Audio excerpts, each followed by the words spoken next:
Yes. Hey, David, have a seat right there. John, you brought a friend with you, to actually family. I did. My campaign assistant today is my oldest son, David. Just say you got him muted. Oh, I do. Number 3. There we go. Yeah. Try it. Yeah, my campaign assistant today is my oldest son, David Echols. He's gone to, I think this is his 3rd campaign event of the day. So it's been a busy Saturday. He sees what running statewide's like. Yeah. Yeah. John, you and I have known each other probably a dozen years. And I remember seeing your Facebook page, and I think you were doing a flip into the pool. Yeah, so. That sounds about right. Yeah. You know, they both grew up at the Capitol. I have 3 now. David's 21, Ethan's 19, and Kaylee is 16, our youngest daughter. And it was really great. They got to grow up around politics, and a lot of them are in doing some stuff themselves. Were they any of them pages? They both were. Yeah, both my sons were pages. My daughter was too young. She'll have to page for someone else. Yeah. That's a great program, by the way. Oh, my daughter said it was the funnest week of her high school. I don't know how it was for you, David. Thumbs up? Yeah. Yes. Fantastic. And Katie Hankey at the time was a freshman, so she had no responsibilities. So I think, Dave, I don't think our audience cares about Katie Hankey. Okay. But anyway, welcome to the Fresh Black. Welcome to my life, John. Once you go down that road with David, he'll go, tell you everybody he knows and what their background. Okay. It reminds me of what's the guy on the show? It's weird. Okay, see, now he'll get off on this. See, there we go. Yeah, no, but it reminds me of this character on it's FBI, and he's the #1 most wanted. Do you know what I'm talking about? I don't know. I don't think so. Brooklyn Nine-Nine is it? No. This is another one. Anyway, it's okay. But anyway, I'm backing away from this fight between you two. No. It's just we have to keep each other. The good thing, Eddie, is I know John, and he's our guest today. Exactly. Welcome. Right. Thank you for having me. You came in as we were discussing the sovereignty of God. I mean, you're well versed in that, right? Amen. You're prepared for that. Very prepared. Hey, listen. I'm a Southern Baptist deacon. I would much rather talk about the sovereignty of God than anything having to do with politics. We're talking about the flood. Why'd God let that happen to the Guadalupe River? All the kids at camp. It's a little tough Girl Scouts, especially them. The question of sin inside a fallen world is always a deep theological question. I read a great book written by a pastor during World War II while bombs were falling in Europe, and the entire pastor was a loving God in a harsh world. My theological belief is that God allows sin and allows evil because of what we did during the fall, not that we don't serve an omniscient and a merciful God. And I think if you read scripture, what you understand is he has a concept of time that we don't have. I mean, we serve an eternal God. We serve an eternal past and eternal future.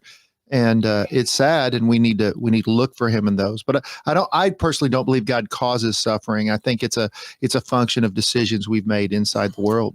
Yeah, I've always come to the what we were discussing was people always say, "Why them? Why them?" Like Christians, Christians in a plane crash or not in a plane crash. Or a lot of times, if a Christian escapes it, they say, "Oh, thank goodness it wasn't ours," But a thing I came to a long time ago, this is an addition to what we were talking about. If evil only or bad only happened to evil, we wouldn't appreciate evil. Mm-hmm. You know what I mean? Right. In other words, if God only punished the good, we recognize evil by the pain evil causes the innocent. And that's what shows the difference between good and evil. Yeah. And that if only the evil were punished and the good never experienced it, we wouldn't. Well, and Eddie, I like that. My favorite Sunday school lesson to teach. It's on the chapter in the book of Job where at the end all the calamities happens and Job calls out God, and Job calls out God for an entire chapter, and he says, "Why me? Why me?" And one of my favorite lines in Scripture, he calls out to God, and God says, "You questioned me like a man, I will answer you like a man. Where were you when I laid the foundations of the universe? Where were you when I told the oceans they could go this far and no further?" And for 2 chapters, God talks about who he is. And what he did is he answered Job. And what he said is, this is who I am. This is what I understand. God could have said, Well, Job, what you got to understand is the world's much bigger. And someday John Echols and Eddie Huff and David Van, and they're going to be reading your scripture and they're going to learn about you. And it's in a place called America. And I mean, God couldn't have answered Job because Job wasn't ready to hear it. What he was saying is, trust me, I'm big enough. Trust me. Yeah. And that is so hard in situations like what we're going through, because we need to do that in a way that doesn't seem trite. I mean, when my mother died of metastasized breast cancer, David, we walked through that together. Yeah. It wasn't that it was easy, and listeners that are going through a really hard time, that the only answer is we just have to have that faith that we serve an eternal God that does love and care for us. Yeah. And but it's hard. It's hard. It is because that's what love means. Amen. You know, love loses more than the unloved and the people that don't love. It's an unjust world, fallen world, and in our quest to be part of restoring justice, John, this is my segue back to you running for office. Yeah, please. So tell us what district. Oh, you're running for Attorney General. Okay, thank you. Yeah, there's so many people running right these days. It's just Attorney General. Okay, see, to me, that's a lot more important than Lieutenant Governor in our state. It is, and you have a lot of things to think about. Let's start with this. What do you think about, I'm going to put you in some hot water here. I love it. What do you think about the job that the current Attorney General is doing? You know, I think the current Attorney General is doing a good job. I'm not running against the current Attorney General. Right. He's running for governor. And what I like to tell people is, whether it's, somebody else running or a past Attorney General, I spend more time talking about what I would do in that job. I think he did a couple things really well. I think him making medical marijuana illegal farms a priority. I think he did that very well. I liked that he would give an answer when we had one. I think he did that well. I think what I will do extremely well compared to him, or frankly compared to any of the attorney generals, is 8 years as floor leader has given me the equivalent of a PhD in state government. So for listeners, I served 12 years in the Oklahoma legislature. 8 of those years, I was the majority floor leader. That's longer than anyone in state history. Mm-hmm.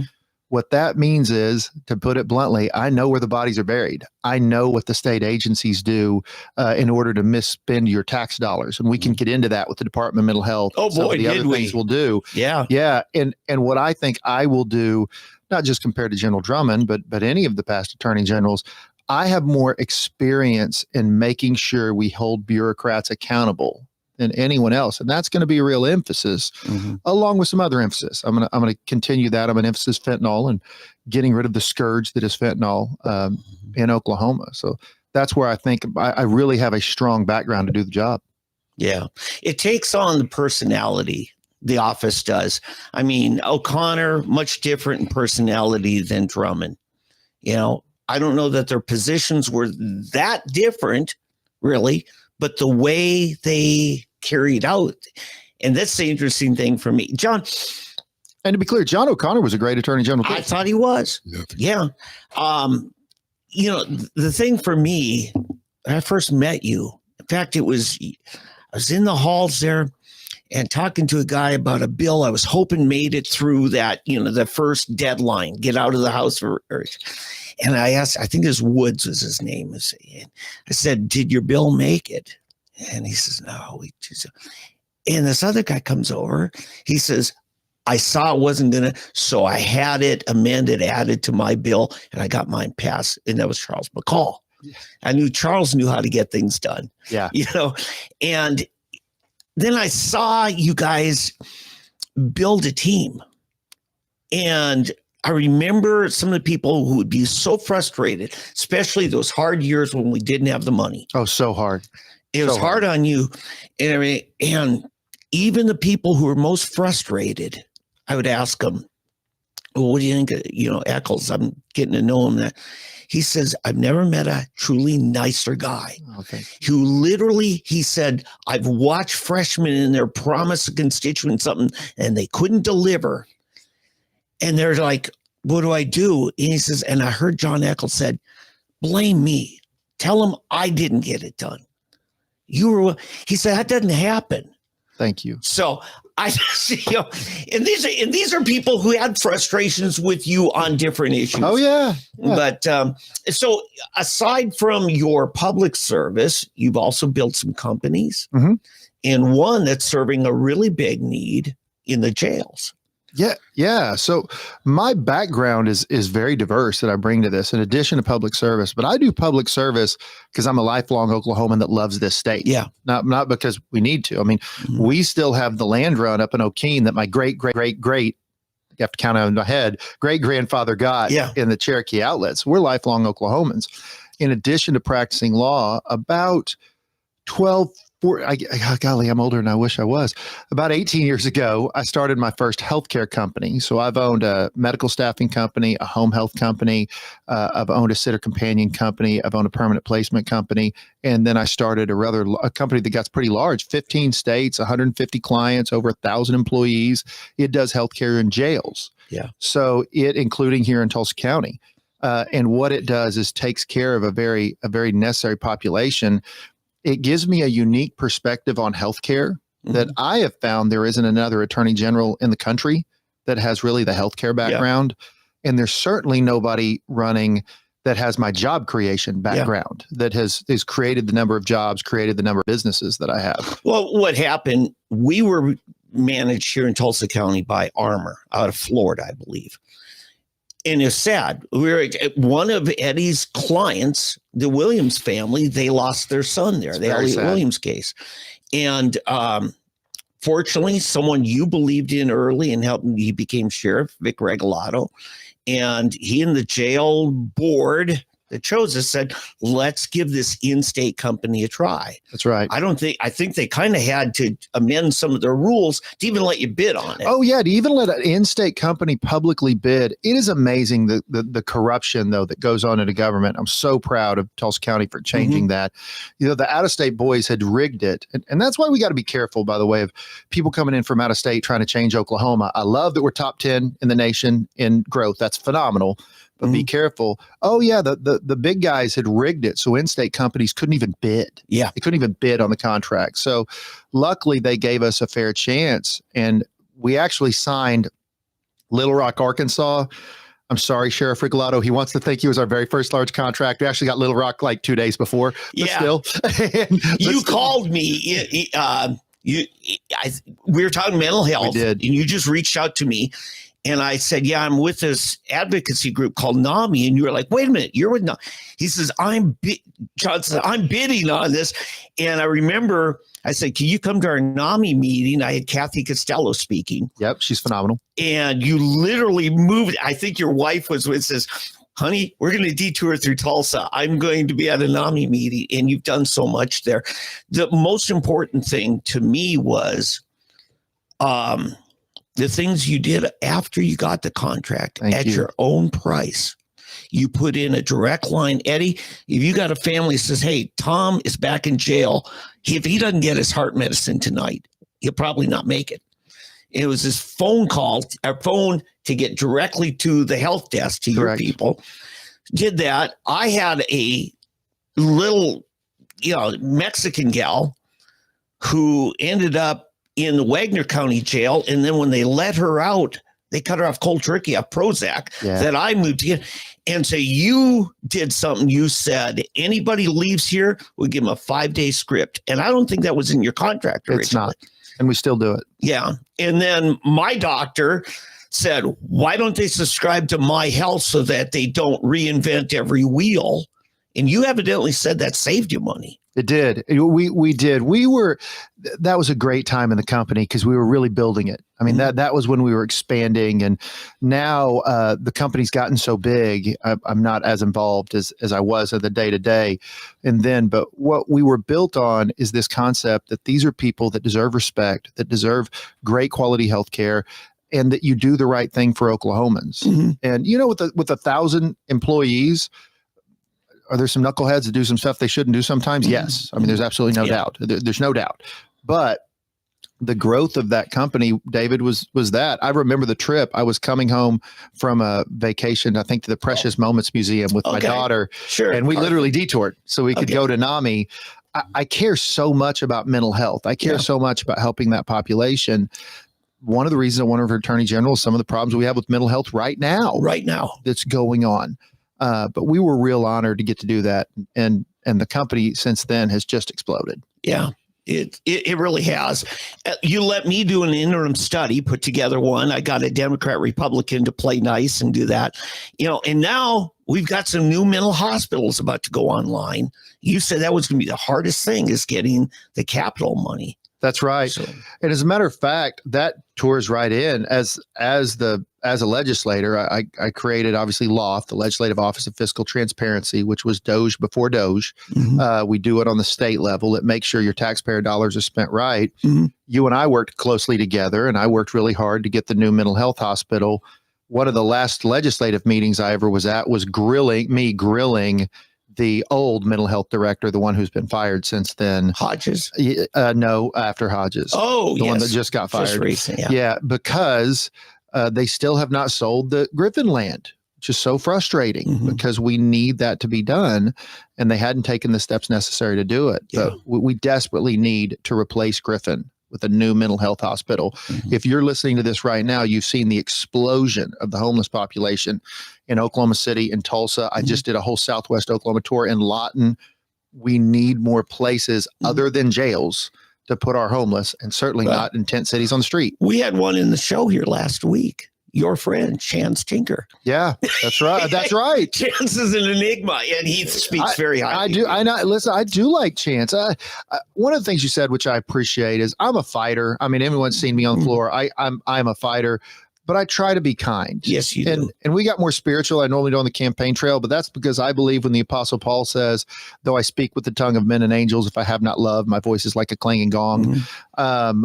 I'm big on, if it's time to fight, let's fight. But if it's not time to fight, let's figure out how we can work together so everybody gets things better. Chance and I disagree on a lot, and I consider Chance a really good friend. He is. Yeah. So, it's about finding ways, thinking outside the box, and sometimes outside of what the big boys want you to be contained to. That's right. Yeah. So, all right. Yeah, what do you see as the major issues facing the Attorney General's office and law enforcement in general and the judicial system in Oklahoma? Yeah, it's a great question. So we're running on a platform of creating a safer, freer, stronger Oklahoma. I mean, we have a message. Our message is not formalities. It's not some flowery. There's some real specifics. So when we say a safer, freer, stronger Oklahoma, here's what we mean. We start with safer for a reason. I've already been endorsed by the FOP. I've already been endorsed by the State Firefighters Association, and over 30 sheriffs so far. We're going to support law enforcement. If you don't have public safety, all of the other things don't matter. So that's number one, backing up our first responders. And then number two, attacking the scourge, which is fentanyl.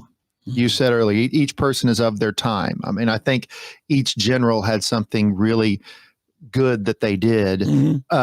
For me, one of the things on that public safety side I'm going to attack is fentanyl. The promise I'm making on the campaign trail is we are going to get fentanyl under control. We're not going to do it overnight, but that's going to be the big push. When I talk about a freer Oklahoma, I'm talking about protecting our rights. A lot of what the Attorney General does, it's the protector of the rights of the citizens of the state of Oklahoma. I'm really proud to have already been endorsed by CPAC. That's the largest conservative organization in the nation. Sure it is. And for them to come in and say, this is our guy, and it is because of my position in both protecting our religious freedoms, our Second Amendment rights, 12-time winner of OK2A award winners, OK2A award winner. I'm going to focus heavily on that. And the third issue, which I think will really be up for the next Attorney General to do, this culture in state government where the rich and powerful have been able to get away with things, or at least, if not rich and powerful, the well-connected. The Attorney General is also the lawyer for the agencies in the state of Oklahoma. And we are going to go after, for example, mental health. The mental health department, who just got let go. If you've seen the LOFT report, which is something I created when I was in the legislature. Allie Friesen, I think. It was Allie Friesen. Yeah. And by the way, I'm not blaming any one person when I say these things. But I'm a conservative, and I love the phrase, facts don't have feelings. Here are the facts. $16 million was spent by the Department of Mental Health on a Super Bowl ad. $3 million was spent by the Department of Mental Health to create a hip hop version of the Nutcracker. Mm-hmm. They had a $70 million grant that they could only account for $70,000 of it. If you're an Oklahoman and that doesn't enrage you, you're not a conservative. I mean, that now General Drummond's come out and said he can't prosecute because under the law, the legislature changed a law where there could actually be indictments for something like that in the future. I'm not trying to go after a bureaucrat who made a mistake. That's not it. I mean, most Oklahoma workers are the best people in the world because Oklahomans are the best people in the world. That is our best natural resource. I don't care what people say, is our people. Mm-hmm. We are amazing people, followed by our oil and gas. But first, our people.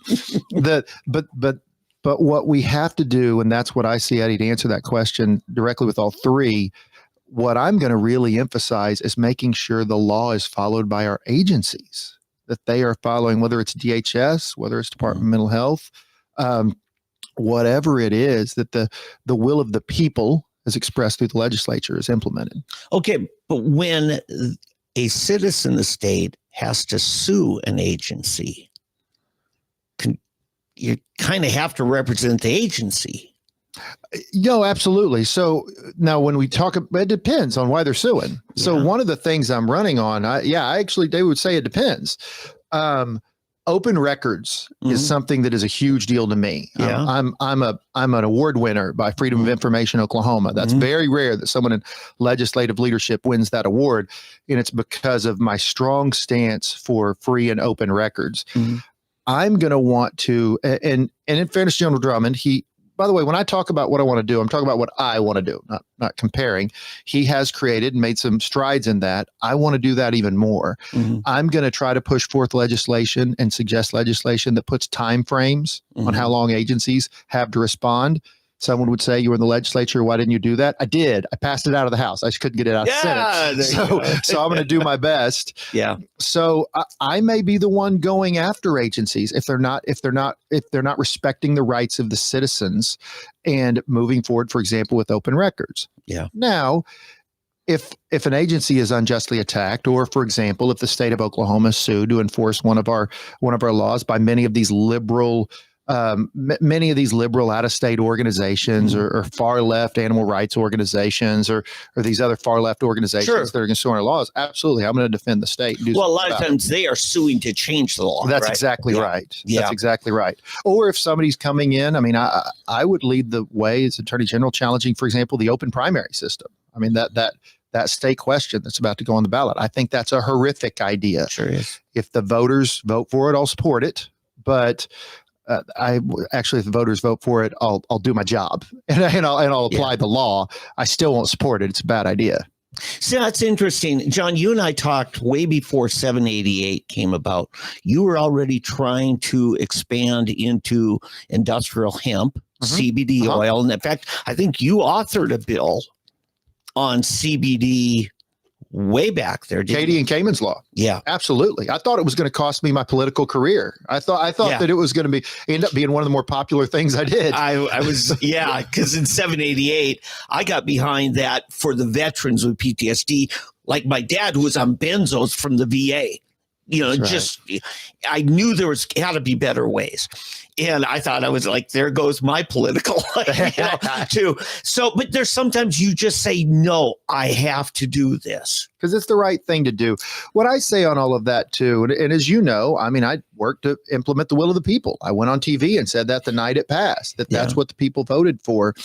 What I think we need to do on that is if you are legally in the medical marijuana business, that's what the people voted for. I'm going to defend your right to do it. Now, if you're part of the illegal Chinese grows that are bringing in opium and fentanyl to the United States, I hope you're listening and I hope you get out the next year and a half before I get there because I'm coming after you. So and that helps the legal people. That's exactly a great point. The Zellner family, for instance, they couldn't stay in it because they were being undercut. That's right, by the people breaking the law. And we have had a good, we, through the work of the legislature, the attorney general's office, Donnie Anderson with OB&DD has done some really good work to get out a lot of the bad actors. Now that Trump has closed the border, which is part of it. So Biden had this massive open border policy. And by the way, illegal occupation, that was my bill. I ran on the House floor to support President Trump in that. Now that Trump has closed the border, we can really micro target and go after those that are still here. Yeah. And that's one of the plans. And it will help real patients that are using it legally and real businesses that are following the law. So within weeks after 78 passed, there was a scandal in the health department because of a bribe that was being offered. And there was so many people infuriated that there was a petition moving forward for open legalization, which you and I talking about, we're not ready I did for not that. support. Right. But something had to happen outside of the process. You had the ability to start an interim study. You got with Greg McCourtney in the Senate and said, let's do a bicameral. And I remember that place was packed out. We had overflow rooms. In fact, I had to beg you, let me in there, John. You did. And I did. Yeah, you did. Yes. I did. But that dialogue and you guys listening to the people were so mad because they saw corruption in state government. That's right. And that listening tour you went on, I think that's what saved us from outright putting one on the ballot for every. I think so too, David. And I appreciate you bringing that up. You know, during my time in the legislature, I like to say I was a workhorse, not a show horse. I mean, I was there to do real hard things, and I never walked away from them. The downside, the easiest thing to do in politics is nothing. I mean, the easiest thing, you get elected if you don't make any waves. Yeah. I took the exact opposite approach because I love the state. I love my state. I love where I grew up. Yeah. So we did some really hard things, including what ended up being the unity bill. Yeah. And it was because no other Republican wanted to touch it. No, I mean, no one else wanted to do anything with it. And then frankly, I will tell you, we also should have created OMMA as a standalone agency 3 years before we did. Remember, you and I talked about this. I ran that bill for 3 straight years and it either got vetoed or it didn't happen. That's part of why medical marijuana got out of control for so long. Till we finally did. And if you're listening, I'm not saying OMMA is perfect, but I'm saying it beats what was happening under the Department of Health. Why didn't enforcement happen sooner? Yeah, well, that's why. The enforcement didn't happen specifically because it was in the Department of Mental Health. It was a peon in the Department of Health. Department of Health. Thank you. It was a peon in the Department of Health. Nobody cared about it. There were very few people there. They hated it. They didn't pay attention to it. That you didn't get the top people. And I immediately filed a bill and said, every state that does this well, they have their own OMMA, their own agency that does it because it's too big of a deal. And I kept being told, no, we don't want to pass that because creating a new agency is growing government. Yeah. And if you look at it, when we went from 0 to 15,000 was during those years before we got OMMA. It started going down when we finally were able to get my bill passed. And the only reason we did is frankly, the election cycle. The governor went on the road. I warned him, the people are ticked. They're going to be yelling at you. They're real mad. Yeah. We better do something. The Senate, the House all went on the election cycle. And then everybody came back and said, oh my goodness, people are mad about medical marijuana. Thought I've been telling you guys this for 2 years. And then we started OMMA, not perfect, but really that's when our program started. Yeah. I mean, that's when, and since that time, we've been getting under control what went out of control because, and I ran some other bills. I gave, in addition to Donnie Anderson with OB&DD, who's doing a phenomenal job, one of the best law enforcement officers in the state of Oklahoma. Our head of Donnie Anderson's incredible. He's doing a great job. We gave the attorney general some more enforcement authority. And frankly, both John O'Connor used that authority extremely well, and Gittner Drummond has used that authority extremely well. They both got it. They both did a good job. That's what has moved it in the direction it's moving. But it got out of control. And I'm trying to find a nice way to say this, but experience in government does matter. It got out of control because I had a hard time convincing people that I know what I'm doing. I've been around government.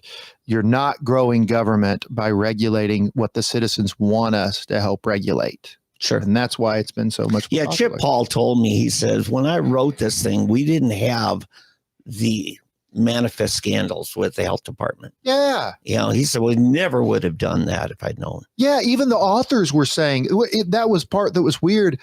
There was no outside opposition to moving it to OMMA. Mhm. The opposition was inside the building, inside 23rd and Lincoln. And Mhm. as you all know, I was only on in Tulsa, but I did a TV show in Oklahoma City for 8 years, in Tulsa for 1 year, called Mhm. Your Vote Counts. With Scott Mitchell, right? Scott Mitchell. Yeah.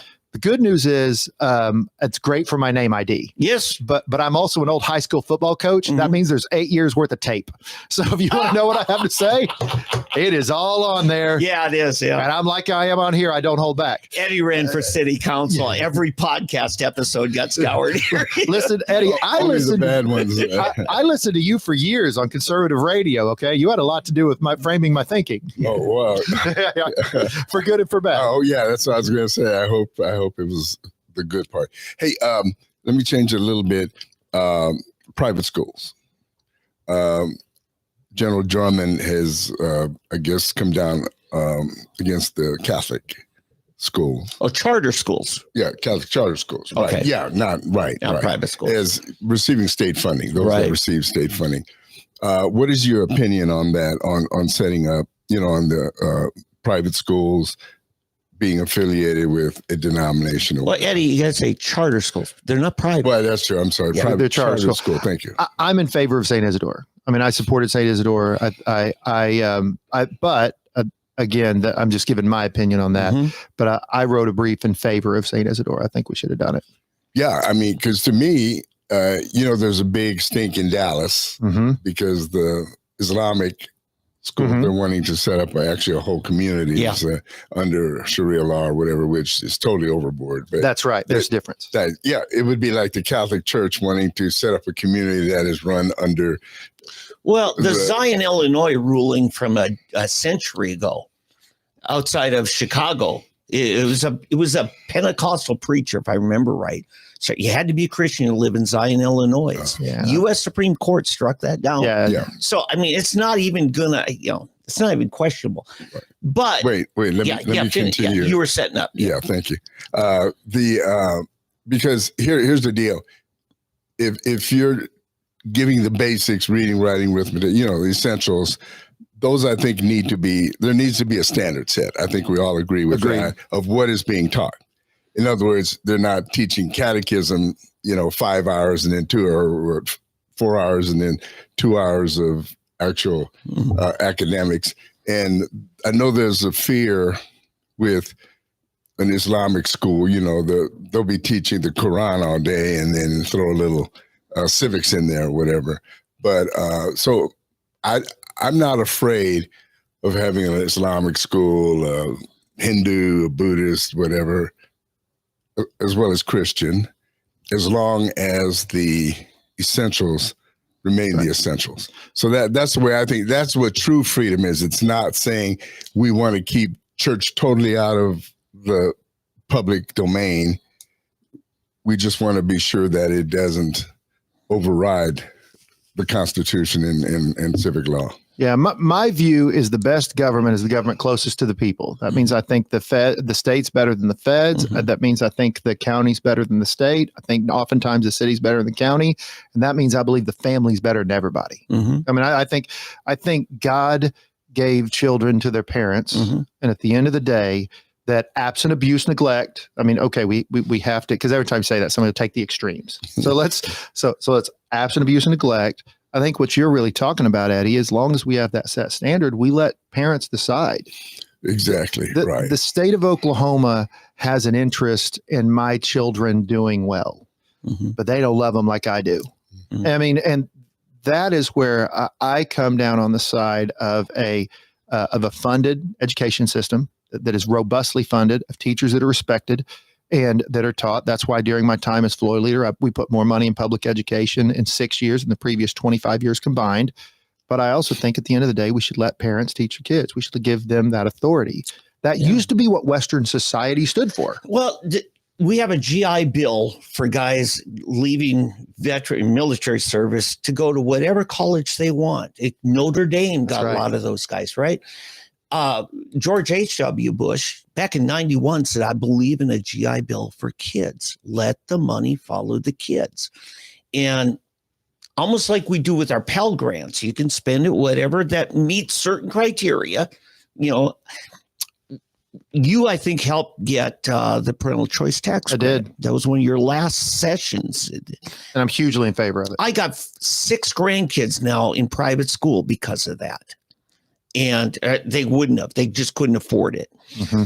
That's something just down the road here, Regent Prep is a Christian school. 4 of my grandkids go there.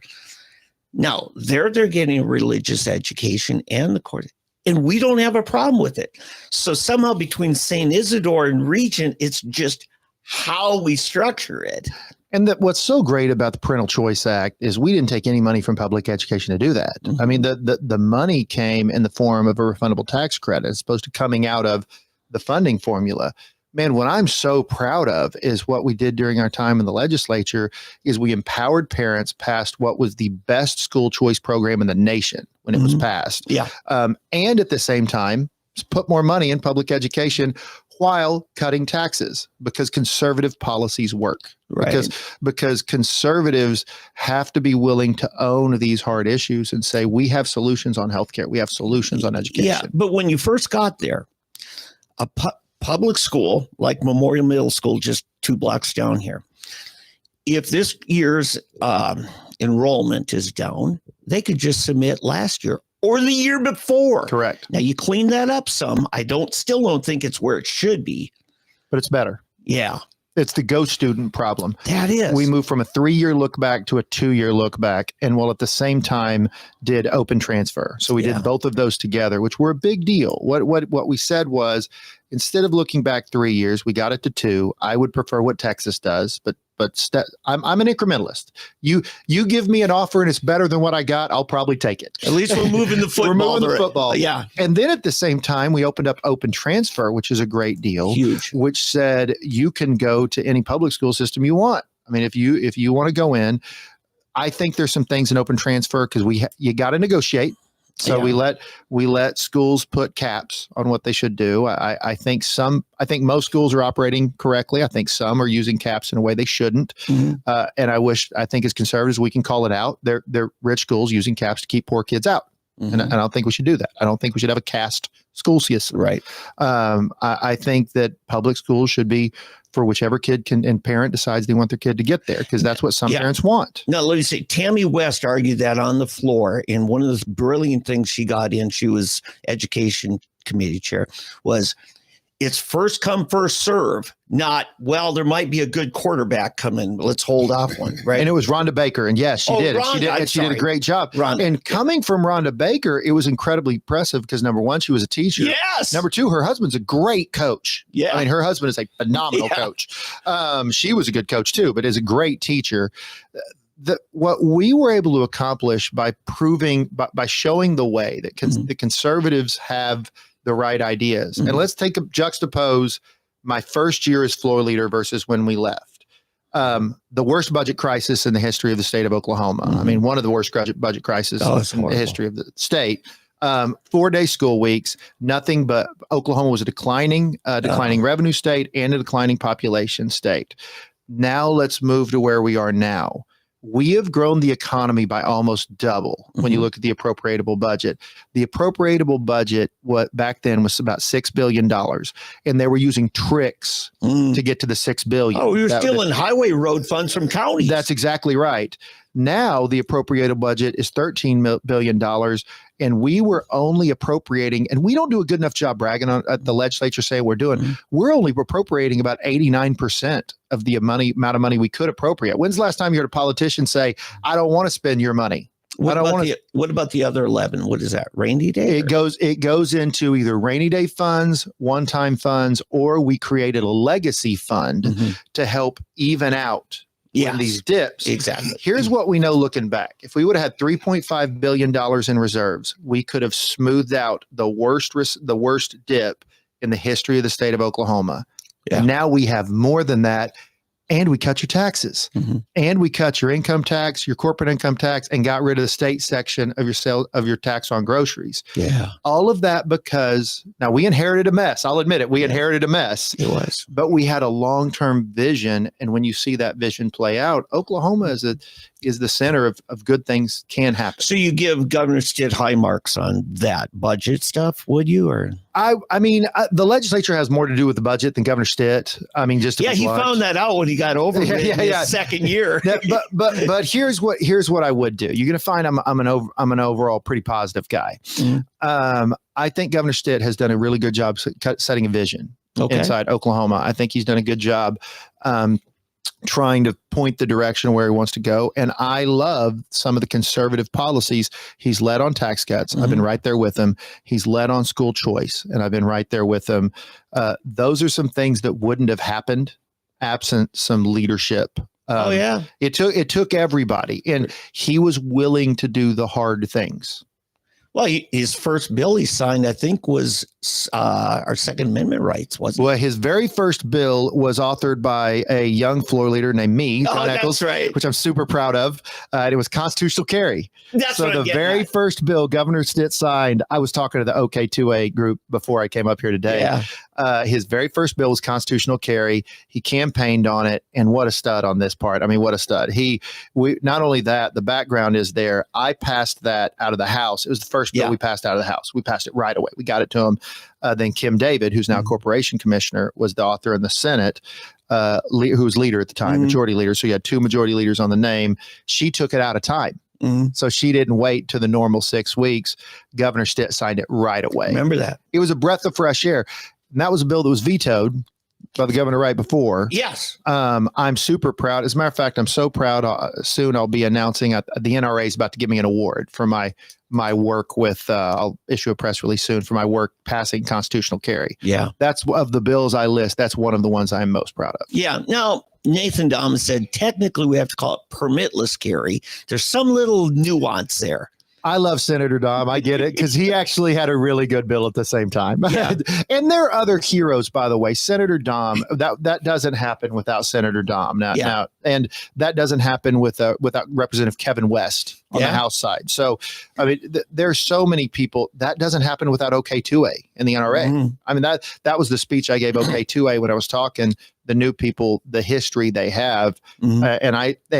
And Senator Dom, if you're listening, I mentioned you by name in the speech. Yeah. But you had Nathan Dom, Kevin West, Kim David, Kevin Stitt, OK2A, NRA, myself.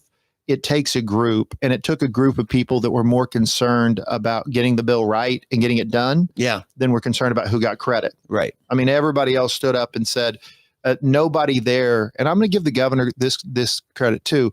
This governor does a good job not seeking credit all the time.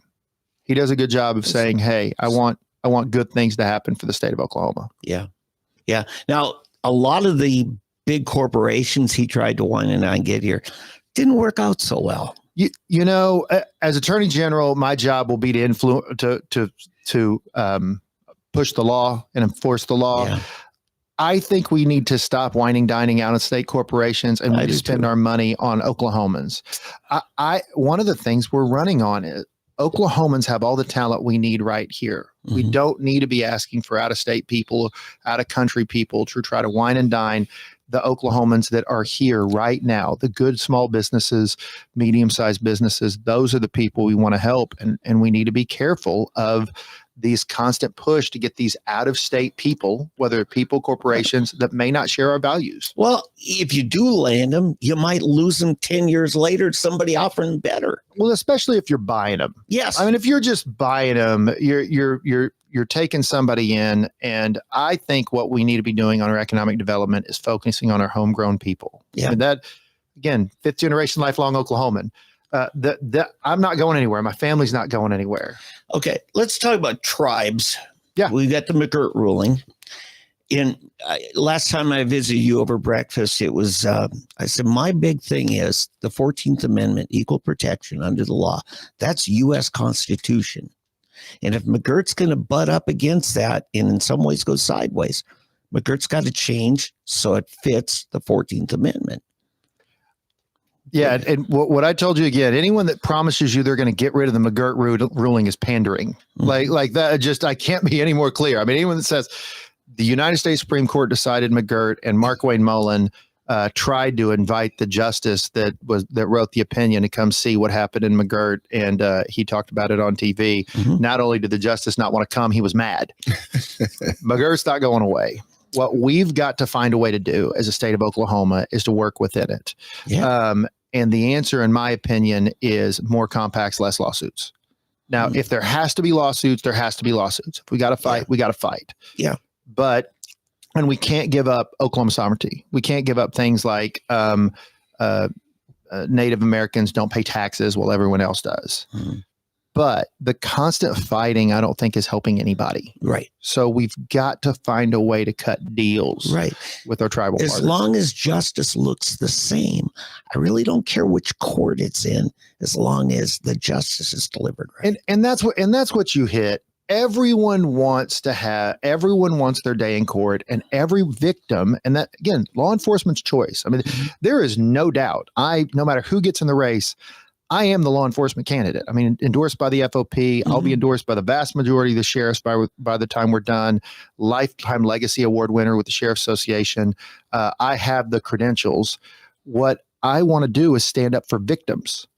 Victims need to know that they have redress for their grievances. There's nothing worse than being victimized by crime and then being victimized by the system. Yeah. And we have to find a way. And I think we're going to be able to do that. I think we're going to be able to do, and to be clear on McGirt, I'm not saying that I would not bring another lawsuit. That's not what I'm saying, because I think there would be scenarios where absolutely we're going to have to bring more lawsuits because we can't get agreements. But that's part of the problem. We have to find a way to come up with a system that works without giving all that to Washington, D.C. Yeah, see, I don't think the Supreme Court really thought all this through. Well, I think there's no doubt they didn't. Yeah. But that's where I've got to be careful. I'm from here. I live here. This is where I'm going to be, and I'm not a panderer. So anyone that says, David, we're going to go overrule McGirt, no, they're not. Yeah. I mean, the Supreme Court's not going to do that. Yeah, but there's ways to get the tribes the respect they want and have the justice delivered in a similar way with a similar outcome. That's what you just hit. I think it has to be hit from a position of mutual respect, a position that we're all Oklahomans. We all want the same things. Yeah. And as opposed to an adversarial scenario, which is what we have now. Yeah. I mean, let's call it what it is. Yeah. We've got to find a way to work together. We've got a two-state situation, almost like you have in Israel, and you have one group. It's almost it is nations within a nation, and honestly, I'm surprised that Black Americans, I was talking about carving out part of America, make it Black America or whatever, and anybody wants to move there can move there, and they have their own rules and so forth. But I don't know how, it's like Abraham Lincoln, nation divided cannot stand, much long endure. So it's something that it's going to have, it's not going to go away. That's right. I mean, you can say with this Supreme Court right now, you're not going to get rid of McGirt. So it will have to take a new breed, a new generation of Supreme Court justices to come in and say, look, common sense says either they're Americans or they're not. They're going to come under our law or they're not. And it's the same. I mean, honestly, and yes, and here's what's really amazing to me, okay? The 5 civilized tribes, they're not actually from here. And see, that's what makes it so crazy. So yes, they're Americans, but they're now, he comes from one of those tribes, so be careful. Oh, no, I'm not tribal. I thought you said Cherokee. No, I'm not Cherokee. How many? Okay. No.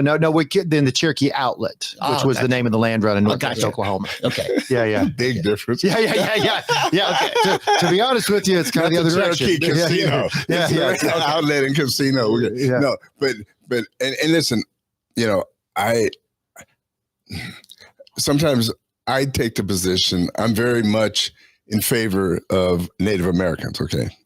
But what we've done in Oklahoma is we've singled out 5 tribes, and not just here in Florida and, all through the Southeast and all, because I've lived a lot of my life in New Mexico and West Texas, El Paso down there, and the Apache, the Mescalero Apaches, Navajo. the Sioux, the Navajo, you name them, they're living in poverty. That's right. And so we've chosen this group of people. What's really hard is when you see these toe-headed. My son played soccer with a couple of Cherokee that had blonde hair, blue eyes. They look like Aryans, and they're on the tribal roads. So somehow we've got to make the law actually fit everyone. We should not be singling out certain tribes above other tribes. And I'm that way. I mean, you've listened to me. I'm the same. I'm half the time here speaking against Black Americans, and the shenanigans that are going on there, right? I'm an equal opportunity abuser, I guess you want to say, or dissenter. But no. So anyway, I think the real key is finding a way to equalize justice in America, bring them in, but it's so hard. And the bottom line, I'm going to say this, and I'm saying it more for them than you, is it all boils down to this, the green. I mean, I'm just going to say it boils down to that determines which tribes get preferential treatment above another one, and so forth. And that hurts me. So anyway, that's all I want to say. But I don't want to punish Native Americans. I just want them to live under the same laws that everyone else did and does. If I could, a big part of this in the McGirt ruling was this Major Crimes Act. Yeah, the Major Crimes Act. Okay, so basically something serious, a tribal member goes to federal court for their day in court, right? And I'll give you an example. The guy who signed me up to register to vote first in Oklahoma is Harmon Moore, was our election board secretary. Sadly, about 6 years later, he went to prison, embezzled $16,000, 7 years under state law for $16,000. Your friend of mine, Rick Brinkley, embezzled 1,000 times more than that. 1.8 million is what they got him for. His lawyer ran to federal court, where the sentencing structure is much more lenient. He spent less than half the time in prison that Harmon Moore did. That's the inequity of federal versus state. So some of this 14th Amendment equal justice we're talking about is really between Oklahoma and the federal government, isn't it? Well, yeah. And that's why I think at the end of the day, I mean, it needs to point out, though, that they're not originally from Oklahoma, but in fairness, they were forcibly removed and brought here. I mean, they wanted autonomy. Yeah. Because Greenwood LaFleur stayed there. And Greenwood Avenue in Tulsa is named after a slave owner, Jefferson Davis' best friend, and the principal chief of the Choctaws. He said, no, I'm going to stay here. I'm in state government. So it was, if you want autonomy, you have to move there. Yeah, and we cut a deal. Yeah. And we moved him here. And in fairness, this is a shocker. The Fed screwed it up again. So what we have to have a system that's going to work.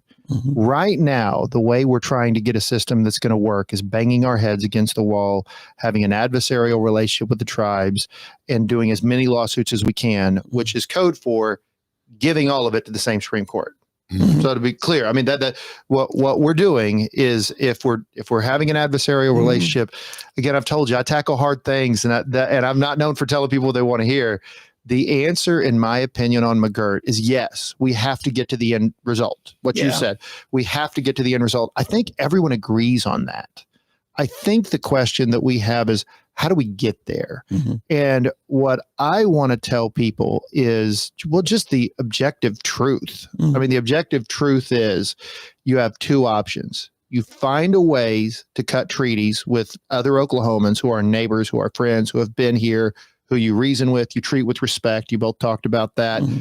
Or as Republicans, we just give it all to the federal government. Because that's what you do. I mean, if you just go the lawsuit route, what you're saying is, federal government, you tell Oklahoma what to do. I'm not a federal government guy. I'm not from DC. I didn't work in DC. That's not where I'm from. I think I have cut huge deals with our tribal partners that have been good for them, have been good for us. And I think we're going to be able to continue to do that. Okay. Now, with the backdrop of, hey, if we can't, that's what the courthouse doors are for. Like if you can't do it, but it reminds me a lot of kind of President Trump when he kept talking about like, I'm not going to negotiate this in the public. I mean, I've got a pretty good idea at where I think this thing ends up. You want a great way to make sure it not happen. Go ahead and start negotiating it without him. I mean, that's part of the respect thing. That's part of making sure they have some cards too, that they have some. I'll also point out too, most of them are Republican. They want it to, our tribal partners want it to work out. Now, if we're talking about taxation policy, I've been clear, like you can't have a third of the state of Oklahoma not pay income tax. Like that won't work. And McGirt didn't say that. Like there was a the Oklahoma Supreme Court that was just decided. Yeah. That decision was correct. Yeah. That decision's what needed to happen. But we can't continue to live in this jurisdictional chaos. Yeah. Like that won't work. See, a lot of your neighbors over there in southern Oklahoma County don't understand what we're dealing with here. Yeah. It won't. When it won't work. I get pulled over for going the same speed and I'm passed by a guy, but because he's got tribal plates, they ignored him. Or black. Yeah, we're black. That one. Well, and that's Can you slow it down for us, sir? Thank you. And that's what I'm saying. But I want to tell people on the side of the state, though, to make sure they're not being pandered to. And somebody says, "All right, well, no big deal. We're just going to sue it. We're going to overrule McGirt." Okay. No, they're not. No, I mean, right. I mean, Ed, to your point, like that's just not. They know it's not going to happen. And again, the difference between me, I'm young. I'm going to live a lot longer inside this state. I'm not going to tell somebody something that's just not going to happen. Okay. That's the hard part about running as a Republican versus Democrat. You got to tell the truth. I got to ask you something that's probably a little uncomfortable. Okay, let's do it. We can do it. We can now look back in hindsight, watching Trump's second term. Things going really well, I think. Excellent. You know? Back 4 years ago, we didn't know. And I think you were one who was seriously asking, is it time to get behind someone else? I think you did. Well, not 4 years ago, but yeah. I just remember there was a big announcement. Your name was one of them. Yeah. For Ron DeSantis. Yeah. Can you tell us what your thinking is at that time? Yeah, no, absolutely. That's not uncomfortable. Okay. At the time, it looked like DeSantis had the very best shot to beat Joe Biden. I'm been very upfront about that. Okay. Like at the time, it looked like DeSantis was our very best shot. In the meantime, though, what has been less publicized is, I don't know if y'all know, there's a lawsuit filed in the state of Oklahoma to kick President Trump off the Oklahoma ballot. Did y'all know that in federal court? The reason people don't know that is because I teamed up with the ACLJ and the Republican Party and represented the Republican Party to make sure the federal court did not kick President Trump off the ballot. Okay. I mean, I brought the lawsuit and then I was a Trump delegate to the RNC. Right. Yeah. At the time that happened, no, I'm all in for President Trump. Okay. I'm all in. Once we have our primary system and frankly, I was in for President Trump before the end of the primary, when it became very clear he was our best shot to beat Joe Biden. Okay. He was our best shot to be there. And then I've supported him with my actions as an attorney, trying to make sure he could stay on the ballot and then as a delegate. But no, I have no issue with that. A lot of our listeners were really upset about DeSantis' disloyalty. That's how it was viewed. And I think we felt some of that too, and so I was just wondering if some of that translated to people like, what do you think you're doing, John? You disloyal guy, I honestly didn't get a ton of that, but I would have I have a differing view, even as it relates to President Trump. I think President Trump is the best president of my lifetime. I put President Trump in there with George Washington and Abraham Lincoln. I think he's my lifetime and one of the best presidents we've ever had. Look at his economic record. I was on TV defending it the other day. Oh yeah. How about I really step on some of the same toes that were mad? I was defending President Trump for his support of the big, beautiful bill and saying people that were using the scorecard by the bipartisan budgetary committee were actually insulting Trump because it assumed 1.7% economic growth when he was 4 times that. His first section. I mean, that number was garbage. That's why I was for it. But I still don't think the presidency belongs to President Trump. I don't think the attorney general's position belongs to General Drummond, John O'Connor, Mike Hunter, or Scott Pruitt. I think all of them belong to the people. So I think when you have an open seat, that's us trying to get our very best person inside that seat. And when it became clear that best person was President Trump, that's the direction we need to go. You're the only announced candidate right now, right, for attorney general? I think there may be one more. On the Republican side? Yeah, I think there may be. Okay. So you got some company. Whereas for the governor, there's quite a few jumping in.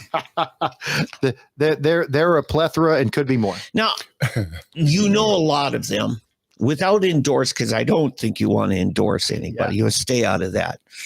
Give us some of your, just really short, what you think highlight you can say about each one. Okay, I will do a highlight about each one. Yeah, I was hoping you were going to. I have a great line when people ask me who I'm for in the governor's race. I tried that. Remember when you announced we're at the state convention? I probably used it. I needled you. But the line I use all the time is, "I'm firmly committed in the governor's race that you should vote for me for attorney general." Yeah. So, you kept saying I'm voting for the conservative one. Yeah. You want to lose your race, get involved in somebody else's race. Exactly. Here's what I would say with General Drummond. What you see is what you get. He's operated with integrity, and he's been very, very direct. He's a type A personality. He is. What I would say about Speaker McCall, Speaker McCall is one of the most decent men that I've ever been around, and he led us very skillfully through a fiscal crisis. You stayed by his side all those years. Yeah. I tried to get you to run.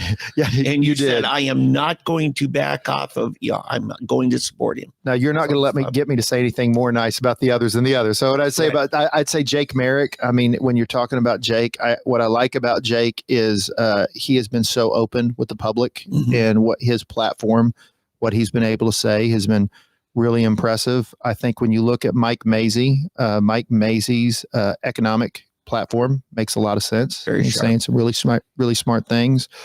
Those are the big 4 that I see out there right now. Yeah. There's another lady that is in the race that has been campaigning hard. I don't really know what she believes. Choctaw down there. Yeah. But she has been campaigning hard. Okay. I'll say that for her. On the governor's race, and I was very careful to say the same amount about each one, and here's why. As Attorney General, I'm interested in getting things done. I'm going to work with, to the best of my ability, whoever the citizens elect governor, whoever they elect governor. Now, the Attorney General is an independent position. That's a position where the Attorney General has some authority and the governor has some authority. But I'm not interested in an adversarial relationship with the governor if we can avoid it, because that's not good for the citizens. What I would like to see is the governor and the attorney general get along, and they all row in the same direction for the citizens of the state of Oklahoma. Yeah. You've seen, even between the Senate and the House, a lot more animosity than need to happen. And then that needs to happen. I mean, the infighting between the Senate and the House, some friction's a good thing. A little bit of friction's okay between 2 chambers. There's a reason we have 2 chambers. But you had seen times where it just got so personal and so extreme. A little bit juvenile, I'd say. Yeah, it's way too much. And that was probably the part I missed the least. I miss the people. Yeah. I miss waking up in the morning and reading the newspaper and thinking, that's stupid. We should change that law. That was good. I don't miss the infighting, because I think we always have to bear in mind, it goes back to what you and I talked about earlier, though. Those positions belong to the people and the people only. I used to tell the caucus, you are a steward for a season. That's all you are. You are a caretaker of the people's job. Yeah. Whether it's attorney general, whether it's governor, what's United States Senator, or whether you are a city councilman in the smallest city. You know, if you're a city councilman in a little city, Oklahoma, and by the way, I've been there. I've been all over the state. If you're a city councilman in a little city, that is still the people's job. Yeah. And that's where I think we lose sight of sometimes on 23rd and Lincoln. And that's the attitude I want to bring to that's what it's about. Yeah. If we get really quick, this settlement of a suit on behalf of some mentally ill inmates, Right now, the governor and the attorney general are at odds on it. I talked to Vic Regalado in his office. He said, this is such a horrible violation of civil rights that's going on wholesale. Vic's right. Sheriff Regalado's right. And Terry White, the former commissioner of mental health, got called in contempt of court like 8 years ago over it, and it hasn't changed. I just did a Southwest Oklahoma tour for a solid week. I was in Kiowa County. I was in Hobart. I was in Mangum. I was in Altus. I was in Lawton. I mean, it was a solid week, and I bet I talked to 700 people throughout Southwest Oklahoma. I was down there for 4 solid days. Mental health came up every time, and this suit came up. And here's the promise I've made on that. It is a horrible violation, and it's bad. And what is going on is we're not restoring people to competency so they can face justice. Who is really being hurt is both our law enforcement and the victims, because the victims don't ever get to get their justice because we're not restoring people to competency. We settled the lawsuit and we funded the lawsuit, meaning I went in the legislature, but they funded it to get that up to base, and mental health is still not doing it. As Attorney General, I'm going to enforce that settlement. That settlement was the right thing to do. Settling it was the right thing to do. But even more importantly, you can't be pro-law enforcement and anti-victim. You have to be pro-victim. And they are getting denied their justice while everyone agrees we have someone mentally incompetent that you, the taxpayers, by the way, are paying to take care of inside your jails. Right. That shouldn't be the case. Okay. Now, is Dr. Lewis still working? He is. He's phenomenal. Okay. It's one of your first hires when you got Tulsa was a board certified psychiatrist to help these people with severe mental illness. He's now our chief healthcare officer. Yeah. He's the highest ranking healthcare officer in the company. Great grab, man. But you guys are proactive. If they're willing to receive treatment, you do it at the county in the counties you're in. Correct. Now, a lot of these people are in counties where they're being locked in perpetual psychosis by denial of treatment.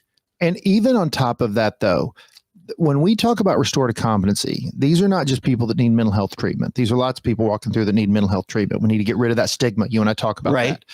These are people that are actively in psychosis. Yes. Even at a place like Tulsa County, which has some of the best mental health treatment in the nation for a jail, you should still not be doing jail-based restorative competency.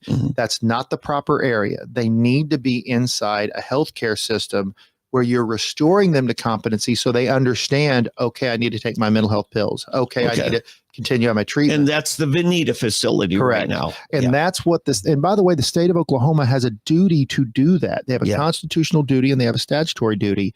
So if you're a taxpayer right now of Tulsa County, what I'm telling you, and this should enrage you, we agreed to do it. The legislature funded it. And by the state not doing it, it's not like those people go away. Now you, the taxpayer of Tulsa County, is paying for those services. You're paying to house those people. You're paying when something bad happens because they shouldn't have been in there. As Attorney General, what I promised we're going to do is hold the Department of Mental Health accountable, not just to have these local judges do it. We agreed that this is what we're going to do. And this is why my race is about more than just platitudes. I mean, about more than, is that going to show up on an ad? I'm going to hold the Department of Mental Health responsible for a very complex federal ruling. No, of course not, because that doesn't. But when you talk about somebody that has the experience and is ready to go to I've proven I can make state government work. So when I go listen to, because they didn't say in Southwest Oklahoma words like make the mental health settlement work. It's the Kiowa County Sheriff saying, John, I'm still waiting a year and a half for this person to get out of my jail because they need restorative competency. And I can say, all right, well, based on my experience, I know what the problem is. I know who can fix it. And I know what we're going to do. I know what the plan is. There's a chance General Drummond's going to take care of that before I ever get into the office, because that's going to be a year and a half. So that, and there may be some other new issue of the day, whatever it is. The theme I hope I'm showing is even enforcement of the law. Whatever the law is, that's what I'm going to do. I mean, Justice Scalia had a phrase. He said, I'm a slave to the law. And what he meant by that is, as a judge, no matter what the law was, that's what he was going to do. People know my philosophy, but I'm going to treat everyone the same. And whether you're the richest person in South Tulsa, or whether you're a poor kid like my mom and dad from the wrong part of South Oklahoma City or from rural Oklahoma that doesn't have anything, you're all going to be treated equally. Good. And that's what this state needs. Good. What would you like to talk? And the camera's right there. Give them a chance to tell about your candidacy. And well, I appreciate being on here. I appreciate the opportunity to talk to the listeners. I appreciate listening to a great conservative show. And I think what we didn't get to talk about, which I always do because we jumped right in because we're old friends. And Eddie, I listened to you for so long. I feel like I know you.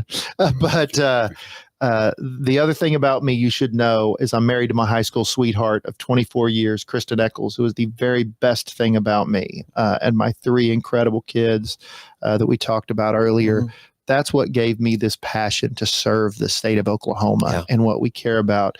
And the promise I make is the same promise I've made on my website. If elected, the Office of Attorney General won't belong to me. It'll belong to the citizens of the state of Oklahoma.